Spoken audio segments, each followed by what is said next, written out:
Kenalin, nama aku Tesya Oktavia, NIM F1C418023. Di sini aku bakal jelasin mengenai fotosintesis, yaitu perbedaan antara tumbuhan C3, C4, dan CAM. Nah, seperti yang kita ketahui, tumbuhan itu melakukan fotosintesis untuk mendapatkan energi melalui sinar matahari. Nah, fotosintesis itu ada 3. Yang pertama itu ada C3, yang kedua ada C4, yang ketiga itu ada CAM. Fotosintesis itu sendiri adalah proses yang memerlukan bahan berupa CO2 dan H2O dengan bantuan cahaya matahari dan juga klorofil yang menghasilkan gula dan juga oksigen. Nah, fotosintesis itu sendiri dibagi menjadi 2, yaitu ada reaksi gelap dan juga ada reaksi terang. Fotosintesis untuk C3, C4, dan CAM itu memiliki bahan yang sama, hanya pada beberapa tahapan itu mereka memiliki perbedaan. Nah, untuk mengetahui apa saja perbedaan dari beberapa tahapan pada fotosintesis C3, C4, dan CAM, yuk kita simak. Yang pertama itu ada tumbuhan C3. Hampir sebagian besar tumbuhan itu merupakan tumbuhan C3. Contoh dari tumbuhan C3 adalah padi, gandum, dan kedelai. Kenapa tanaman itu disebut dengan tanaman C3? Karena pada reaksi gelap atau siklus Kelvin, enzim Rubisco akan mengikat CO2 dan menggabungkannya dengan RUBP atau ribulosa bifosfat, sehingga menghasilkan senyawa yang berkarbon 3 yang disebut dengan 3-fosfogliserat.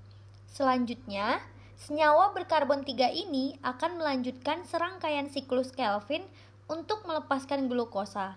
Jadi, C3 adalah karbon 3 yang merupakan produk pertama dari fiksasi karbon. Tempat jalur C3 ini terjadi itu di mesofil.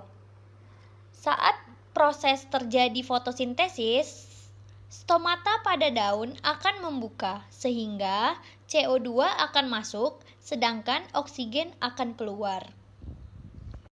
Selanjutnya, tumbuhan C4. Contoh tumbuhan C4 adalah jagung dan tebu. Kenapa disebut dengan tumbuhan C4?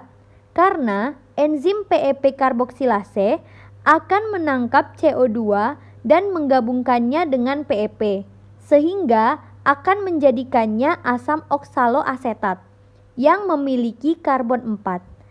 Penangkapan CO2 terjadi di mesofil. Selanjutnya, oksaloasetat akan dikonversi menjadi malat, dan malat akan menuju ke seludang pembuluh untuk dikonversi menjadi pirufat dan CO2. Pirufat akan kembali ke mesofil untuk menjadi PEP kembali, dan CO2 berada di seludang pembuluh. Seludang pembuluh merupakan anatomi dari daun krans yang merupakan tipe dari tanaman C4. Anatomi daun krans memiliki kloroplas di 2 tempat yang berbeda, yaitu di mesofil dan di seludang pembuluh, yang disebut dengan dimorfik. CO2 yang berada di seludang pembuluh akan melanjutkan reaksi siklus Kelvin sehingga menghasilkan senyawa seperti glukosa. Jadi, C4 merupakan singkatan dari karbon 4 yang merupakan hasil produk pertama, yaitu oksaloasetat. Perlu diingat, tumbuhan C4 melakukan fotosintesis di 2 tempat yang berbeda, yaitu di mesofil dan seludang pembuluh. Yang terakhir, tumbuhan CAM. Kategori tumbuhan CAM adalah kelompok sukulen atau menyimpan air. Contohnya seperti lidah buaya, kaktus, dan nanas. CAM merupakan singkatan dari Crassulacean acid metabolism, karena proses ini dijumpai pertama kali pada famili Crassulaceae.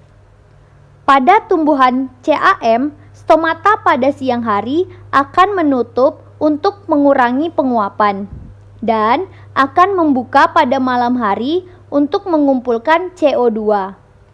Pada malam hari, CO2 akan ditangkap oleh enzim PEP karboksilase untuk digabungkan dengan PEP, sehingga menghasilkan oksaloasetat. Selanjutnya, oksaloasetat akan dikonversi menjadi malat dan akan disimpan hingga pagi tiba. Pada saat pagi tiba, stomata akan menutup. Malat akan dikonversi menjadi virufat dan CO2. Kemudian, CO2 akan menjalani siklus Kelvin untuk menghasilkan gula dan virufat akan dikonversi kembali menjadi PEP lagi. Tumbuhan CAM terjadi di mesofil daun. Tumbuhan C4 dan CAM memiliki kemiripan di mana CO2 tidak langsung memasuki siklus Kelvin, melainkan dikonversi terlebih dahulu menjadi senyawa lain.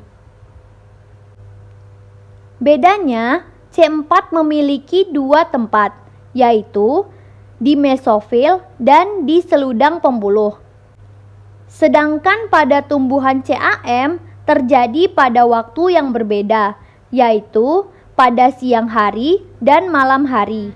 Itu tadi penjelasan tentang perbedaan fotosintesis tumbuhan C3, C4, dan CAM.